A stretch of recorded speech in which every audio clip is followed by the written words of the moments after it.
llegamos con toda la humildad del mundo a trabajar y después del trabajo aprovechar el trabajo anterior e intentar poco a poco inculcar pues, los conceptos, ¿no?, que debemos de añadir. Y mira, 2 finales, pues hemos tenido la suerte de participar en esas 2.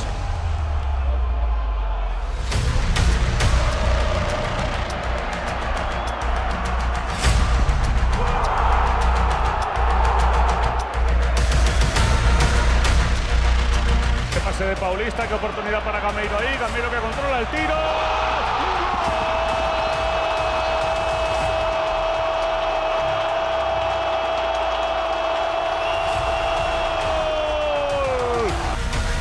Va a llegar antes Carlos Soler, atención a Carlos Soler, Rodrigo en el otro lado, Rodrigo. ¡Gol!